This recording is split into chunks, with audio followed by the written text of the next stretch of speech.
जय हिंद। एक वीडियो में हम आपको बोले थे कि लोगों को अपनी पत्नी का दिमाग और जीएसटी समझ में नहीं आता है। इस वीडियो में दोनों समझा देंगे। साथ ही जीएसटी क्या होता है, जीएसटी के कितने टाइप होते हैं और जीएसटी इन क्या होता है और जीएसटी एन क्या होता है, इनपुट जीएसटी क्या है, आउटपुट जीएसटी क्या है, 4 टाइप की जो सीजीएसटी, एसजीएसटी, आईटीजीएसटी, यूटीजीएसटी, ये सब क्या है, जीएसटी के स्लैब कितने होते हैं, जीएसटी की बिलिंग कैसी होती है, ए टू जेड आपको इसमें मिल जाएगा। इसके बाद आपको जीएसटी से कोई प्रॉब्लम नहीं रहेगी। जीएसटी कहता है कि एक देश एक टैक्स होना चाहिए, लेकिन ये अधूरा सत्य है। देखिए, टैक्स जो होता है ना, वो गवर्नमेंट के लिए एकदम उसका अधिकार है।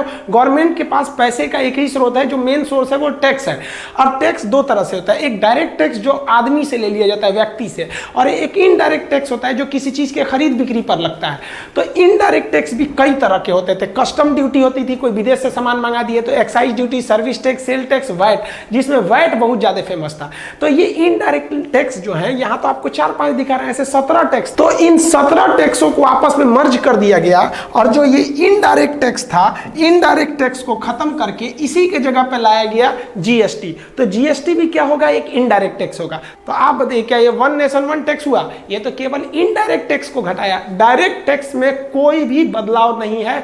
आज भी आपको डायरेक्ट टैक्स देना है। सेंट्रल गवर्नमेंट का कॉर्पोरेशन टैक्स जो होता है, निगम कर, वो काफी ज्यादा उससे इनकम होता है। तो डायरेक्ट टैक्स में नहीं, ये इनडायरेक्ट टैक्स है, ये आपका जीएसटी, और ये खरीद बिक्री पर आपको देना पड़ता है। अब बात करते हैं कि ये जीएसटी देना किसको पड़ेगा। तो 3 ही लोग को देना पड़ेगा। ध्यान से समझिए, जिनका सालाना टर्नओवर, लेन देन 20 लाख का है। देखिए, ये 20 लाख प्रॉफिट नहीं है।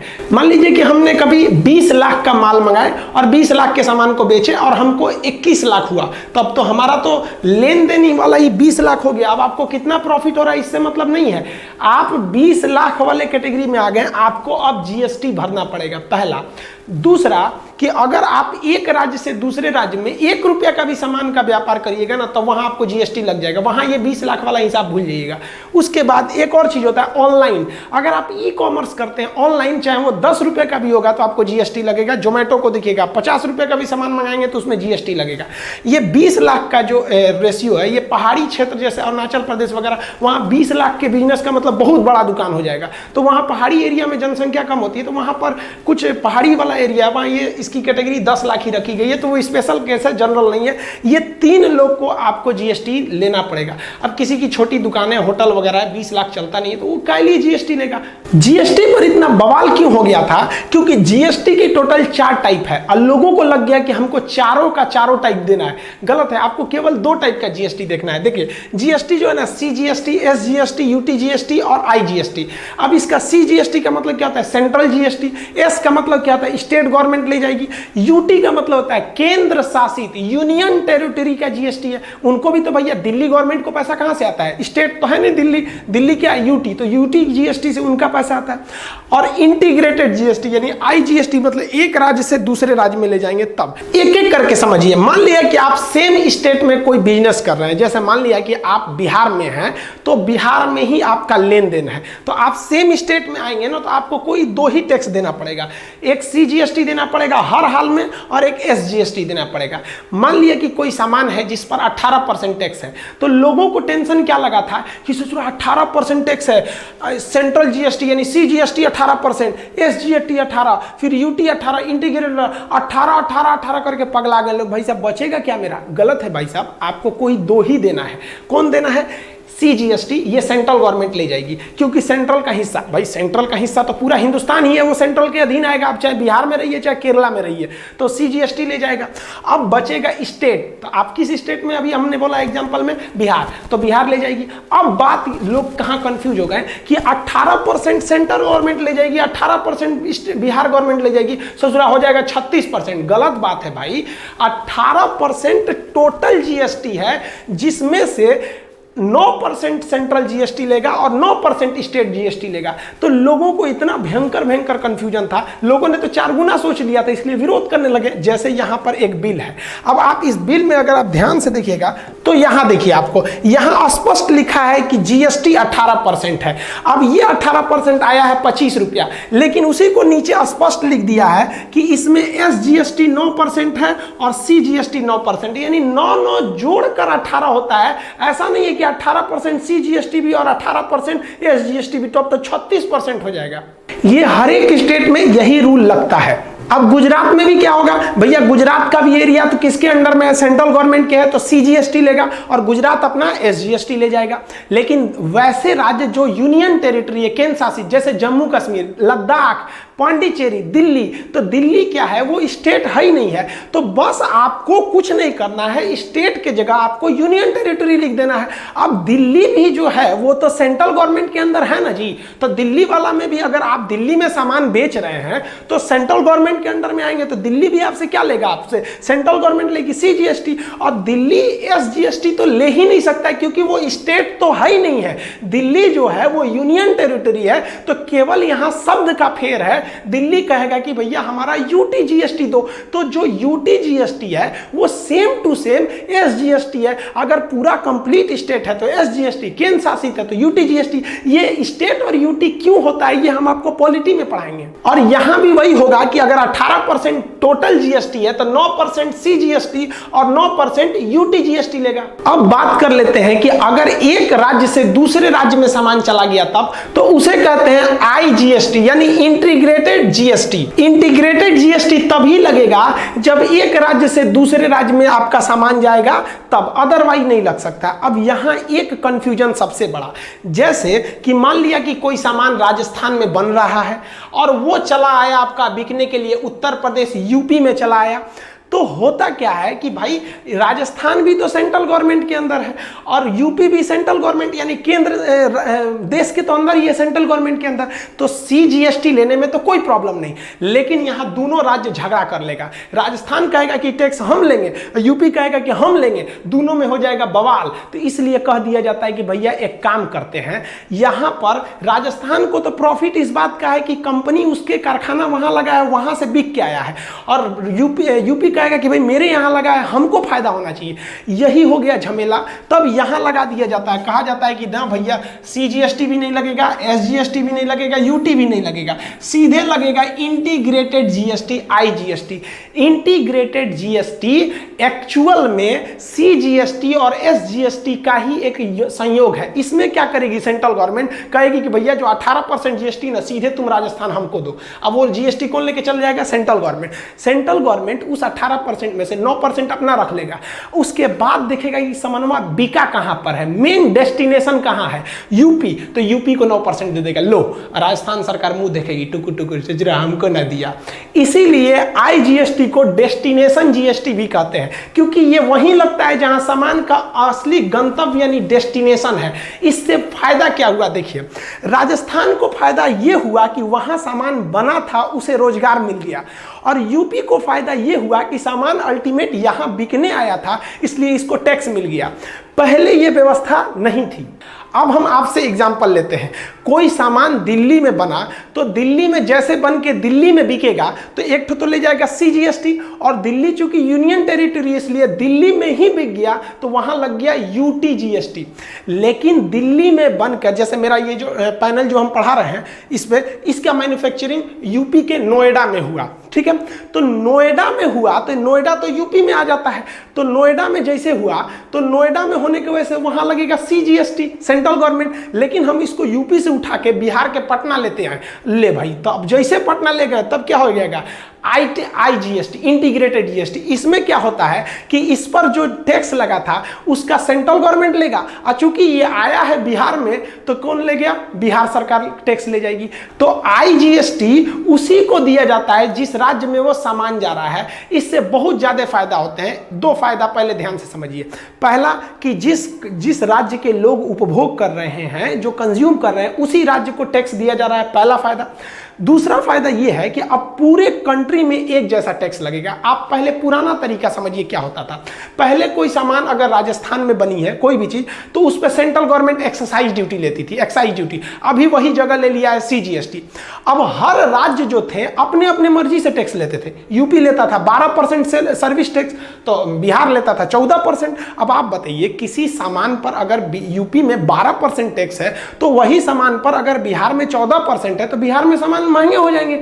इसलिए बिहार के लोग वैसे जिला जो यूपी से सटा रहता था वो सामान खरीदने यूपी चले आते थे, पेट्रोल भरवाने आज भी यूपी चले आते हैं लोग, थोड़ा सा सस्ता पड़ जाता है क्योंकि पेट्रोल जीएसटी के बाहर है, वो अभी हम समझाएंगे। तो पहले कंपनियां क्या हो गई कि गुजरात सरकार होशियार निकली इसमें। गुजरात सरकार ने कहा कि भैया हम टैक्स सबसे कम लेंगे, हमारे यहाँ आ जाओ। सारी कंपनियां धड़धड़ा के घुस गई गुजरात में। अब पहले सारा सामान गुजरात में बनाती थी तो सेंट्रल गवर्नमेंट को देती थी एक्साइज ड्यूटी, और गुजरात को देती थी सर्विस टैक्स, और गुजरात से बना के पूरा हिंदुस्तान बेचती थी लोग। बाकी लोग चुपचाप देखते रहते थे कि सही गुजरात से आया है, हमको ना टैक्स मिला ना कुछ। अब फायदा जीएसटी से होगा कि भैया तुम गुजरात में बनाओ, और गुजरात में बनाओगे तो गुजरात सरकार का वो तो वहां ले जाएगी, पहला सीजीएसटी ले जाएगा। और जैसे आप बेचिएगा दूसरे स्टेट में, मान लीजिए गुजरात में बेच दीजिए तो गुजरात सरकार तो एसजीएसटी ले लिया। लेकिन अगर गुजरात से आप सोचेंगे उड़ीसा बेचें, जैसे स्टेट चेंज किए सारा झमेला खत्म, सीधे आ गए आईजीएसटी पे। आईजीएसटी में सरकार उठा लेगी, 18% में है तो 9% सेंट्रल गवर्नमेंट अपने रख लेगी और 9% उड़ीसा को दे देगी, ले भैया तुम भी विकास करो, तुम क्यों पीछे रहोगे। गुजरात सरकार टुकुर टुकुर मुंह देखेगी, ससुरा ले गई लो। इससे फायदा क्या हुआ, देखिए सबको अपना हक मिल गया। गुजरात को रोजगार मिला, उड़ीसा को टैक्स मिला, और सेंट्रल गवर्नमेंट का तो हर हाल में भैया उसके दोनों हाथ में लड्डू है, चाहे गुजरात बनाओ चाहे उड़ीसा, कहीं भी बनाओ, आओगे तो सेंट्रल वाले एरिया में। पहले यही जो था, इसीलिए पहले के ज़माने में फैक्ट्रियां गुजरात महाराष्ट्र में भाग गई। गुजरात महाराष्ट्र गवर्नमेंट के पास बहुत पैसा था, उन लोगों ने अपना टैक्स का जो रेशियो था घटा दिया, इसलिए सारी कंपनियां भाग गई। अब सारी कंपनियां नहीं भागेंगी, अब कंपनियों को दिखेगा कि भैया अब तो हर जगह टैक्स बराबर है, तो हम गुजरात में बना के हम असम में क्यों बेचेंगे, हमारा ट्रांसपोर्ट का खर्चा आएगा। उससे अच्छा कि हम एक छोटा सा कारखाना गुजरात में लगा देते हैं जो इस एरिया को कवर करेगा, और टैक्स उतना ही है तो एक आसाम में भी लगा देते हैं, इस एरिया को डेवलप करेगा। तो अब भारत में आने वाले 30 से 40 साल में आप एक जैसा विकास देखिएगा। नहीं तो पहले लड़खड़ा गया था कि भैया ये एरिया बहुत डेवलप है, इस एरिया को लोग ध्यान ही नहीं रहे थे। और जो मल्टीनेशनल कंपनीज थी सब, जो विदेश से आती थी सब भारत में, उनको कंफ्यूजन हो जाता था कि उनका जो कार है, मान लीजिए अमेरिका की कोई कंपनी है कार बनाती है टवेरा शेवरलेट की, तो दिल्ली में उस पर है 12% टैक्स, बिहार में ससुरा 18% टैक्स। अब आप बताइए, एक ही कंपनी के कार पर दिल्ली में टैक्स कम देना है तो उसको फायदा ज़्यादा होगा, और बिहार में टैक्स ज़्यादा देना है तो कंपनी को फायदा कम होगा। तो विदेश में बैठे वाले सब कहते थे ससुरा ये हिंदुस्तान है कि क्या है, एक के कारवा बेचते हैं, कहीं बेचते हैं तो ज़्यादा फायदा आता है, कहीं बेचते हैं तो कम फायदा आता है। तो विदेश वाले जल्दी भारत में आना नहीं चाहते थे, सब इन्वेस्ट नहीं करना चाहते थे कि भैया एक गो देश है, 25 गो राज्य, 28 गो राज्य, 28 तरह का टैक्स है, हम पगला जाएंगे टैक्स से जोड़ते जोड़ते, उससे अच्छा चलो चाइना चलो। तो इस तरह से आईजीएसटी आ गया। अब आईजीएसटी का बिल देखिए, जैसे ये वाला अगर आप बिल देखिएगा तो इसमें आपको कहीं ये सब कुछ नहीं लिखा है, यहाँ सीधा लिखा है जीएसटी, और आईजीएसटी कितना 18% है। इसमें से 9% सेंट्रल रख और 9% उस राज्य को भेजेगी जहां पर यह सामान बिकने के लिए गया है। आप बताइए, हम आपसे क्वेश्चन पूछते हैं, हम बिहार में 100 ठो कोई सामान बनाए, 100 पीस, अब उस 100 पीस पे तो 100% है कि सीजीएसटी लगेगा ही, और उस 100 ठो में से 40 सामान हम बिहार में बेच दिए तो क्या लग गया, उस 40 पे एसजीएसटी, और 60 सामान, अब बचा 60 सामान, तो उसमें से 10 ठो यूपी भेज दिए, जैसे यूपी भेजे उस 10 पे लगेगा आईजीएसटी। 50 ठो को झारखंड भेज दिए, जैसे बिहार क्रॉस किया आईजीएसटी, यानी राज्य क्रॉस करेंगे तो आईजीएसटी लगेगा। उसी राज्य में है तो भैया सीजीएसटी दे दीजिए और एसजीएसटी दे दीजिए। अगर वो राज्य यूटी निकला केंद्र शासित तो सीजीएसटी दीजिए और यूटी जीएसटी दे दीजिए। जैसे स्टेट चेंज करेंगे तो आईजीएसटी लगेगा। आईजीएसटी कुछ नहीं है बल्कि सीजीएसटी और डेस्टिनेशन वाले राज्य का एसजीएसटी का मिला हुआ रूप है। तो किसी भी लोगों को दिक्कत क्या आ गया था, लोग विरोध क्यों करने लगे थे, उनको लगा था कि हमको चारों देना है भैया, चारों, तो लोग 4 गुना सोचने लगे थे। अब आप बताइए, अब पूरे इंडिया में एक जैसा टैक्स आ गया कि नहीं, मतलब पूरी किसी भी सामान पे, जैसे मान लीजिए कि आपको कोई मोबाइल लेना है तो उस पर 18% टैक्स है, तो आप पूरे हिंदुस्तान में कहीं लीजिए सेम ब्रांड के चीज का सेम मिलेगा आपको। वो रिटेलर में थोड़ा मोलाई का रेट अलग हो सकता है, लेकिन अगर जैसे कार है, कोई लग्जरी कार 28% टैक्स है। आप दिल्ली में लीजिए या कन्याकुमारी या कश्मीर कहीं भी लीजिए, चेंज हो जाएगा क्योंकि वो जीएसटी में आ गया है। अब पेट्रोल जीएसटी में नहीं आया है, आप दिल्ली में पेट्रोल लेंगे तो अलग होगा, गुजरात में लेंगे तो अलग होगा। शराब जीएसटी में नहीं आया है, दिल्ली में शराब का रेट अलग है, यूपी में शराब का रेट अलग है। तो जैसे जीएसटी आ जाता है पूरा हिंदुस्तान में रेट सेम कर देगा। और एक और चीज जो गवर्नमेंट समझा नहीं पाई वो आउटपुट जीएसटी और इनपुट जीएसटी। जैसे मान लीजिए कि हम एक दुकानदार हैं, हम कोई सामान खरीद के लाए, 100 रुपये का सामान खरीद के लाए तो उस पर 10% जीएसटी था। सपोज कीजिए कि 10% था, तो हमको वो सामान कितने का पड़ेगा, 110 रुपया। यहां हमने जीएसटी के रूप में कितना दे दिया, 10 रुपया यहां दे दिया। अब उसी सामान को हम दूसरे को बेचेंगे तो हमको इसमें प्रॉफिट भी जोड़ना है, तो हम सोचेंगे यार हमको तो खुद 110 का पड़ा है, एक काम करते हैं इसको हम बेच देते हैं 150 रुपये में। जैसे 150 रुपये में बेचेंगे, जो खरीदेगा हमसे वो फिर हमको जीएसटी देगा इस पे 10%, तो 150 पे 10% जीएसटी जोड़ देंगे तो हमको मिल गया 165 रुपये। अब आप बताइए 10 रुपये हम यहाँ जीएसटी दिए ही हैं अपने जेब से, और वो बंदा जो हमसे खरीदा है वो भी 10% यानी 15 रुपये यहाँ जीएसटी दे दिया। एक 150 का तो जीएसटी 15 रुपये ना पड़ेगा, 10% यहाँ दे दिया। तो क्या करें हम, ये 15 रुपये भी गवर्नमेंट को दे दें और जो हम खुद खर्चा किए थे वो भी दे दें? नहीं है। देखिए ये हमने अपना जीएसटी लगाया है, ये आउटपुट में जीएसटी है। तो अब जो हम यहाँ जीएसटी देंगे वो ये है कि 15 रुपया में से हम अपना घटा लें 10 रुपया, तो कितना, 5 रुपया। ये जो ग्राहक हमसे खरीदा है वो जीएसटी के रूप में हमको दिया है 15 रुपया, लेकिन इसी सामान पर हमने जीएसटी पहले से 10 रुपया भर चुके हैं इनपुट के रूप में। तो अतः अब हम कितना देंगे, यहां वाले सेल पर 5 रुपया, यानी टोटल जीएसटी कितना देना पड़ गया। जब हम खरीदे तो 10 रुपया और यहां पे से हम वो 10 रुपया को घटा लेंगे 5 रुपया यहां, यानी टोटल हमको कितना देना पड़ गया भैया, 15 रुपया ही देना पड़ गया। तो लोगों को लगता था, विरोध इसलिए करते थे कि सेम सामान वहां पे यहां भी 10 रुपया देंगे और सेम सामान पे यहां भी 15 रुपया देंगे। तो जो वो सोच रहे थे लोग, उस हिसाब से तो 25 रुपया जीएसटी लग जाएगा, बहुत महंगा पड़ जाएगा। और अभी जबकि गवर्नमेंट जो नियम लगाई थी वो बेहतरीन नियम था कि जो आप दे दिए उसको मत जोड़िए, जैसे जैसे आप जितना स्टेप पे बेचिएगा, जो जीएसटी कलेक्ट करिएगा तो पिछला वाला घटा लीजिएगा वहां पर। तो यहाँ 15 रुपया कलेक्ट हुआ तो पिछला घटा दीजिए कितना, 10 रुपया। तो 10 तो ये ऑलरेडी आप दे चुके हैं गवर्नमेंट को।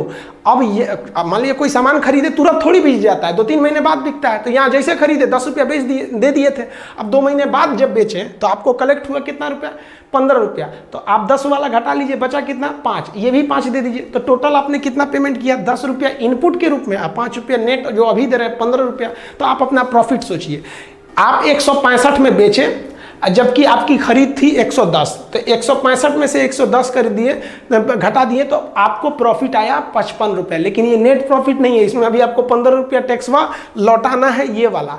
तो ये आपको रिटर्न करेंगे ना तो आपको 40 फायदा होगा। और अगर यहाँ रिटर्न नहीं किए तब तो ये जीएसटी का घोटाला कर दिए। तो जीएसटी रिटर्न करना जरूरी है। जीएसटी के रूप में जो टैक्स होता है वो हमारे ही पास रह जाता है। जब हम बेचते हैं तो वो ग्राहक हम ही को दे के चला जाता है, हमको गवर्नमेंट को रिटर्न करना पड़ता है। तो जिसे हम कहते हैं जीएसटी रिटर्न, शॉर्टकट में उसे कहते हैं जीएसटी आर। आर का मतलब यहाँ क्या हो जाएगा, रिटर्न से हो जाएगा। अब जीएसटी का जो रिटर्न करना होता है ना वो महीना में 3 बार करना है। मतलब आप 10-10 दिन पे हिसाब कर लीजिए, कितना अच्छा है, आपको भी लेंदी नहीं रहेगा। 10 दिन का हिसाब सबको याद रहता है, मुँह ज़बानी। अब हमसे कोई कहेगा 2018 का हिसाब दीजिए, 2019 का हिसाब दीजिए, तो पगला जाएंगे हम। हमसे कोई कहेगा कि जुलाई का दीजिए, वो भी 10-10 दिन का, तो मोटा मोटी याद रहेगा। तो ये कुछ लोग इसके 2 पहलू, कुछ लोग कहते हैं कि यार महीने में 3 बार हिसाब करना पड़ेगा, और कुछ लोग कहते हैं कि भाई सही है, छोटा छोटा हिसाब करना पड़ेगा। अब ये जो रिटर्न भरा जाता है वो 3 टाइम्स भरा जाता है मंथ में। एक कंपोजिशन स्कीम होता है, इसमें आपको उतना थोड़ा छूट मिलता है। ये सीए का काम है, जो आपका चार्टर्ड अकाउंटेंट है वो ये सोचता है कि जीएसटी R1 में करे, 2 में करे कि 2A में करे। ये आपका काम नहीं है। ये बिलिंग के अलग अलग हिसाब होते हैं। आप खरीदिएगा तो किस में जाएगा, आप उसी को बेचिएगा तो किस में जाएगा, तो ये आपका काम नहीं है। बस इतना समझिए, जीएसटी आर का मतलब होता है जो जीएसटी आप रखे हैं उसे रिटर्न करिए।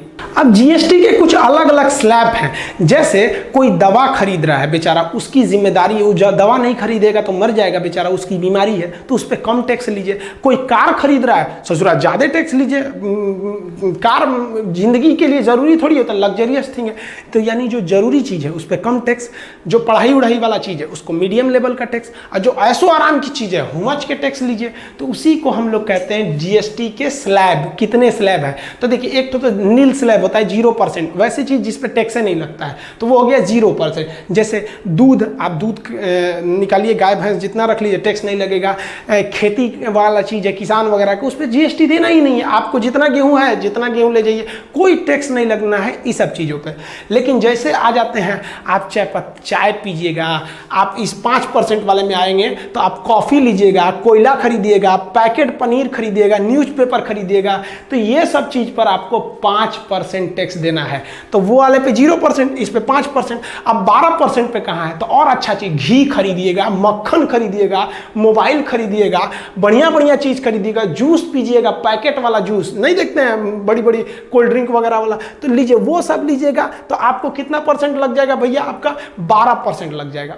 और उससे भी अच्छा चीज़ पे जाइएगा तो कितना लगेगा? 18%। जैसे तेल लीजिएगा, हेयर ऑयल, क्रीम लीजिएगा, ठोड़ रंगने के लिए क्या होता है, लिपस्टिक लीजिएगा, लो भैया वो सब भयानक भयानक चीज़ है, उस पर तो आपको कितना परसेंट लगेगा? 18%। अब देखिए, इसमें भी तो आपको पता है ना कि 18% में आपका 9% CGST होगा, 9% SGST, 12 में भी 6 CGST, 6 वो, 5 में भी 2.5% होता है। ये जो है वो दोनों को मिला के होता है, समझ में आया ना कि नहीं आया? सबसे ज़्यादा अगर किसी चीज़ पे GST है तो 18% वाला ही जो कैटेगरी, उसमें ज़्यादातर चीज़ आते हैं।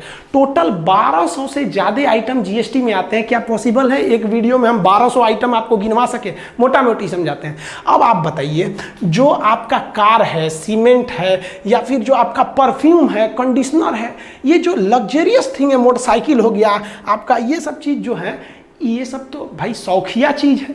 तो शौकिया कर रहे हैं तो सरकार को भी थोड़ा शौक पूरा कर दीजिए। सरकार कहती है शौकिया कर रहे हैं तो 28% दीजिए यहाँ पर, तो ये टैक्स हो जाते हैं। तो देखिए, सरकार भी तो आपका ख्याल रखती है ना, जो आपकी बेसिक ज़रूरत की चीज़ थी उस पर कहाँ टैक्स लिया, जो ज़्यादा ज़रूरी थी उस पर कम लिया, शौकिया चीज़ पर ज़्यादा लिया, कहाँ गलत कर रही है गवर्नमेंट? देखिए, होता क्या है ना कि इंडिया में एक समस्या है, हमको सब चीज़ फ्री में चाहिए। हाँ, फ्री में मिल गया, बहुत अच्छा। भाई, हम जो टैक्स देते हैं इसी से गवर्नमेंट अपनी सेना का खर्च निकालती है, सड़क बनाती है, सब कुछ करती है। गवर्नमेंट अच्छा से भी ख्याल रखती है। अब कुछ ऐसे चीज़ है जिसे GST के बाहर रख दिया गया है, जैसे डीजल पेट्रोल को बाहर रख दिया गया है। इसलिए आप हिंदुस्तान में हर राज्य में जाइएगा तो पेट्रोल का रेट अलग अलग मिलेगा। अगर गवर्नमेंट GST के अंदर पेट्रोल को लाएगी तो उस पर मैक्सिमम कितना टैक्स लगा पाएगी? 28%। तो पेट्रोल का दाम कितना हो जाएगा? 35 रुपया। तो गवर्नमेंट को घाटा लगने लगेगा। गवर्नमेंट बहुत महंगा पेट्रोल देती है, लगभग डबल ट्रिपल। तो उसी पैसा से तो आपको फ्री में राशनों देती है गवर्नमेंट। कोरोना का इलाज, जरा हॉस्पिटल में जाइए ना, प्राइवेट हॉस्पिटल में आप देखिए 2-3 लाख रुपए से कम नहीं लगेगा, आपका फ्री में इलाज करके देती है। कहाँ से दे रही है? तो आपसे जब ले रही है तो आपको खराब लग रहा है, तो जब दे रही है तो आप एक बार खड़े भी तो हो जाइए कि गवर्नमेंट आपको कोरोना में फ्री में इलाज करके दे रही है। आप जाइए 5-7 लाख रुपए दिल्ली में लगाएगा सब प्राइवेट हॉस्पिटल वाला, तो उसी सब पैसे से देती है। गैस जो होता है इस पे भी GST नहीं है, इसको भी GST के अंडर में लाएगा तो 28% करना पड़ेगा मैक्सिमम रेट में, तो फिर वो भी थोड़ा सा सस्ता हो जाएगा। इलेक्ट्रिक बिल देखिएगा, दिल्ली में बिल अलग है, सुनते हैं फ्री है, 200 यूनिट के नीचे में फ्री है। अब यूपी में अलग है, बिहार में अलग है, कॉमर्शियल रेट अलग है, डोमेस्टिक रेट अलग है, बिजली बिल भी अलग अलग आता है। और शराब तो पूछिए मत, कहीं GST ज़्यादा कहीं कम। तो देखते हैं हरियाणा में शराब थोड़ा ज़्यादा सस्ता है, यूपी में थोड़ा महंगा है, बिहार में शराब बंद है, कहने के लिए बंद है। देखिए, एक तरह से बंद ही है, कोई खुलेआम नहीं पी सकता है। पहले जो शराब पी के बिहार में पुलिस के आगे कहते थे कौन है पुलिस, अब थोड़ा पी लेता है कोई, कहो ना पुलिस एकदम शराब नहीं पिए हम। तो ये डर जरूरी है। 100% कोई गवर्नमेंट नहीं सुधार सकती है। हाँ, शराब इतना महंगा हो गया है बिहार में कि अब कोई नहीं कहता है कि आओ भाई बैठ के पियो। महंगा है, इलीगली बिक रहा है, तो महंगा है तो लोग चोरी छुपे पीते हैं, तो बहुत हद तक सुधार है। नहीं तो पहले लोग शराब पी के पत्नी को मोहल्ले में गाली गलौज करके समाज का स्टेटस गिरा देते थे। तो आप ये GST के स्लैब समझ गए, ये भी मोटा मोटी समझे कि कौन सा सामान को खरीदेंगे तो हम किस लेवल के टैक्स में जाएंगे। अब बात करते हैं कि GST इन क्या होता है। तो GST IN का मतलब होता है आइडेंटिफिकेशन नंबर। हम अपना GST जब रजिस्ट्रेशन कराएंगे तो हमको एक 15 डिजिट का एक नंबर मिलेगा, जिसमें से बीच वाला 10 डिजिट तो है मेरा पैन कार्ड है, ये बीच वाला 10 डिजिट पैन कार्ड है। शुरुआत के जो 2 डिजिट होते हैं वो हमारे स्टेट को बताते हैं कि हम किस स्टेट में बिजनेस कर रहे हैं, और लास्ट के ये 3 अक्षर ये उसका मशीन जो होता है ना जीएसटी का, वो अपने से एक यूनिक कोड बना देता है। तो ओवरऑल आपसे यही पूछेगा कि जीएसटी इन यानी आइडेंटिफिकेशन नंबर कितने अक्षर का होता है, तो 15 अक्षर का। अब ये ससुरा नंबर दिया कौन, तो जीएसटी का एक बहुत बड़ा नेटवर्क है, उस जीएसटी नेटवर्क को शॉर्टकट में एन कहते हैं, GST network, goods and service tax network. तो यही नेटवर्क जो है इसी पर आपको जाके लॉगिन करते हैं तो 1 हफ्ता के अंदर आपको जीएसटी नंबर दे देता है। आपका जीएसटी का पैसा कहाँ गया, कौन ले गया, यूटी जीएसटी है कि एसजीएसटी, ये सारा हिसाब किताब कौन करता है, जीएसटी एन यानी नेटवर्क। तो जीएसटी इन ये आपका नंबर है, और जीएसटी एन यानी ये नेटवर्क है जो पूरे जीएसटी को कंट्रोल करके रखे हुए हैं। अब जीएसटी में कोई विवाद हो गया या फिर जीएसटी में कोई चेंजिंग करना है तो कौन करेगा, तो उसके लिए एक जीएसटी काउंसिल है, goods and service tax council समिति है। ये जो काउंसिल है इसकी बैठक होती है, इसके जो अब इस काउंसिल में टोटल मेंबर कितने हैं, 33 सदस्य हैं। अब ये एकदम सिंपल है याद रखना, देखिए कैसे, जो यूनियन मिनिस्टर होते हैं, जो वित्त मंत्री होते हैं, वो इसके चेयरमैन यानी अध्यक्ष होते हैं। अभी निर्मला सीतारमन है तो सेंट्रल गवर्नमेंट का एक हो गया, और हर विभाग का एक राज्य मंत्री होता है। जैसे वित्त मंत्रालय का जो राज्य मंत्री है अनुराग ठाकुर जी हैं, तो ये 2 लोग हो गए आपके सेंट्रल गवर्नमेंट से, तो एक यूनियन मिनिस्टर हो गए अध्यक्ष, और जो उनके राज्य मंत्री है वो हो गए उपाध्यक्ष। तो ये हो गए, भारत में अभी 28 राज्य है, तो 28 राज्य के वित्त मंत्री होंगे ना, तो 28 उनको लेके चले आइए, तो 2 सेंट्रल से हो गए, 28 ये 30 हो गए। अब हिंदुस्तान में जो केंद्र शासित प्रदेश है, तो वैसा केंद्र शासित प्रदेश की जिम्मेदारी तो खुद केंद्र सरकार की होती है, तो यूनियन मिनिस्टर निर्मला सीतारमन तो बैठी हैं। लेकिन कुछ ऐसे भी केंद्र शासित प्रदेश है जहां जनसंख्या ज्यादा होने की वजह से वहां विधानसभा का चुनाव कराया जाता है, जैसे जम्मू कश्मीर वो भी शामिल होगा, दिल्ली वो भी शामिल होगा, पांडिचेरी वो भी शामिल होगा। तो 3 ऐसे यूनियन टेरिटरी हैं जिनके पास अपनी विधानसभा है, अतः उनके भी वित्त मंत्री यहां पर आएंगे, तो उनको जोड़ दीजिए 3, तो 30 ये 3 33, सिंपल हो गया। अब मान लिया कि लद्दाख में भी अगर कल को विधानसभा बन जाती है तो 34 सदस्य हो जाएंगे। लेकिन जिस केंद्र शासित प्रदेश में विधानसभा नहीं है तो उसकी टोटल जिम्मेदारी केंद्र सरकार की है, तभी तो कहा गया है केंद्र शासित प्रदेश, और केंद्र की वित्त मंत्री ये बैठे रहती है, वो उसकी बात सुनेंगी ही। तो यही डिसीजन लिया जाता है कि टैक्स के स्लैब को बढ़ाया जाए या घटाया जाए। कल को ये भी कह सकते हैं कि भैया शिक्षा को आप लोगों ने 18% टैक्स में जोड़ दिया है, तो ऐसा भी कर सकती है। मान लीजिए निर्मला सीतारमन को लगेगा कि नहीं शिक्षा 18% है, ये कोई लग्जरियस थिंग थोड़ी, ये तो बहुत जरूरी चीज है, इसको 12% वाले में रख देते हैं, ताकि जी क्या हम लोग को अगर 18% टैक्स देना है, आपसे ऑनलाइन लेते हैं हम लोग, तो किसी भी चीज पे 18% टैक्स देंगे तो जेन्युइन है कि भैया चार्ज ज्यादा लग जाएगा, तो फी को ये भी घटा सकते हैं। तो कौन घटाएगा, तो जीएसटी काउंसिल में घटाया जा सकता है इसे।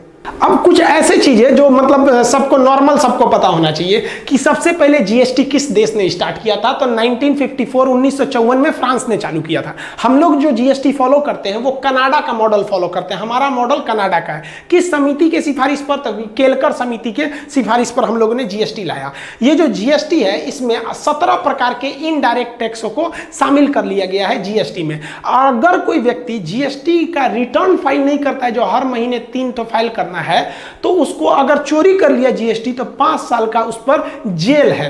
राष्ट्रपति ने इसे साइन कब किया था, तो 8 सितंबर 2016 को। तो 8 सितंबर 2016 को राष्ट्रपति ने इसे साइन कर दिया।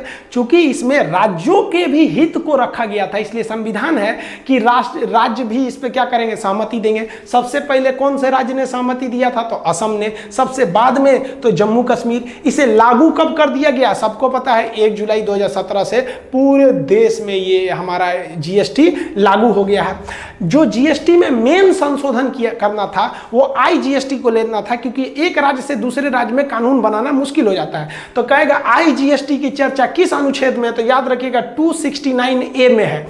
और जो जीएसटी के हुए विवादों को सुलझाने के लिए एक जीएसटी काउंसिल बनाया गया है, और इस काउंसिल में आप हर राज्य से मंत्रियों को बुला के लाए हैं। तो संविधान में कहीं ना कहीं जोड़िएगा कि नहीं, तो जीएसटी का जो काउंसिल है वो 279A में है, यहां पर समझना गया आपका। तो ये 269A में आईजीएसटी है और 279 में जीएसटी काउंसिल है। काउंसिल थोड़ा बड़ा है इसलिए इसका अनुच्छेद भी बड़ा है, और ये थोड़ा सा छोटा है, नंबर के हिसाब से तो छोटा ही है।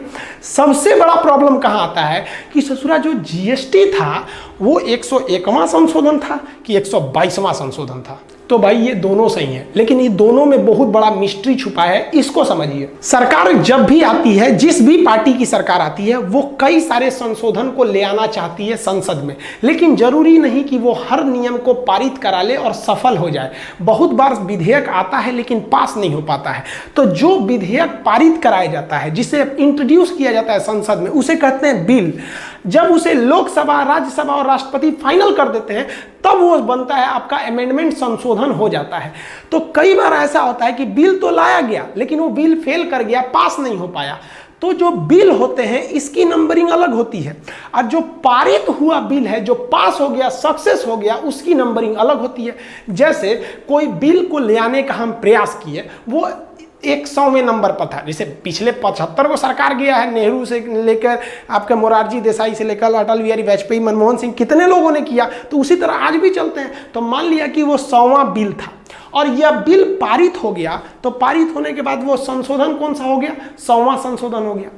मान लिया कि गवर्नमेंट ने अगला एक और बिल लाएगी तो उसका नंबर 100 थोड़ी रहेगा, 101 रहेगा, लेकिन ये वाला फेल कर गया तो संशोधन हुआ नहीं।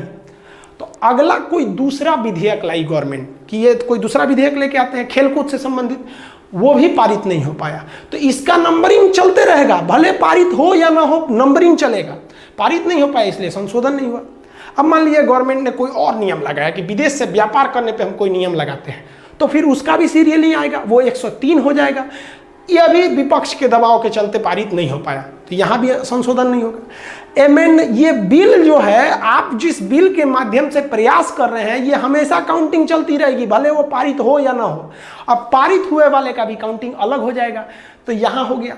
इसी तरह से संसद में 122वां नंबर पे जो प्रयास किया गया था, जो बिल लाया गया था, वो 122वां नंबर पर लाया गया बिल के अंदर ही चर्चा थी जीएसटी की, और इसको बीजेपी ने पास करा लिया। और जब पास कराया तो इसका नंबरिंग अब इधर के आधार पर थोड़ी होगा, अब ये सक्सेसफुल पास वाले नंबरिंग में होगा। तो इसका नंबरिंग बताइए, 100 के बाद कितना आ गया? 101वां।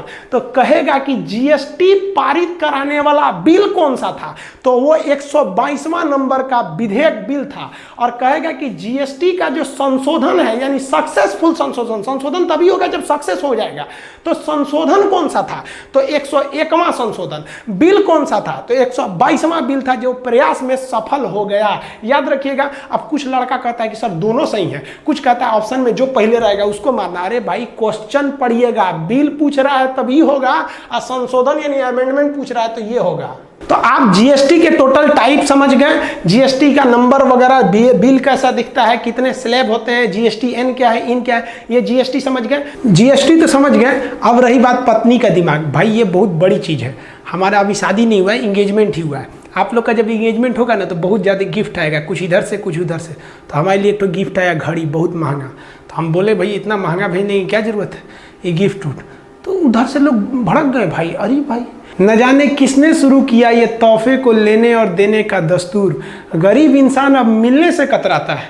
यार ये क्या मतलब बनता है इतना? ये कोई बहुत बड़ा चीज़ नहीं है कि देखिए हम लोग जो हैं, समझना चाहिए हम लोग को भी कि हम ये जो बड़े बड़े शादी ब्याह में खर्च कर रहे हैं या बड़े बड़े गिफ्ट दे रहे हैं, ये दर पर्दा हम इस हिंदुस्तान के लिए एक बहुत ही बड़ी दीवार खड़ी कर रहे हैं, एक अमीर और एक गरीब की।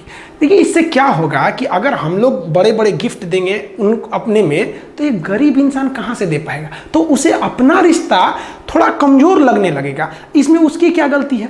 तो ये सब सोच नहीं रहनी चाहिए। आप इतना ही बस समझा दिए तो भाई झगड़ा हो गया हम लोग में। अब हम क्या करेंगे भाई, हम पुराने ख्याल वाले लोग। अब हर कोई दीवाना है बनावटी उसूलों का, हम ये सादगी लेकर कहाँ जाए? भैया हम लोग को पसीना उसीना भी होता है तो हम बिहार वाले लोग हैं भाई, गमछा उमछा से पोंछ लेते हैं। नौटंकी करने नहीं जाते हैं कि भाई कूलर लगाओ, एसी लगाओ यहाँ पे। अब उन लोग को कौन समझाए? भाई पत्नी को समझाने में उतना ही मेहनत है जितना दादी जी को आईफोन सिखाने में है। देखिए वैसे भी हम कहना चाहेंगे सबसे कि बहुत ही फैशनेबल ज़िंदगी जीने से बहुत कुछ नहीं मिल जाता है। आप जो एक दूसरे को गिफ्ट देते हैं भैया, उससे अच्छा आप किसी की मदद कर सकते हैं। सोचते हैं कितना पसीना बहाते हैं ये मज़दूर लोग। और सबसे तकलीफ़ क्या लगता है कि जो ये मज़दूर बोरी को उठा लेता है ना, लेकिन इसकी औकात नहीं कि इतना बोरी खरीद सके। और जिसकी औकात होती है कि वो इस बोरी भरे अनाज को खरीद सके ना, उसमें इतनी हिम्मत नहीं होती कि जो इसे उठा सके। खैर ये सब अलग बातें हैं। आई होप आप जीएसटी समझ गए होंगे। मिलेंगे नेक्स्ट वीडियो में, तब तक के लिए जय हिंद।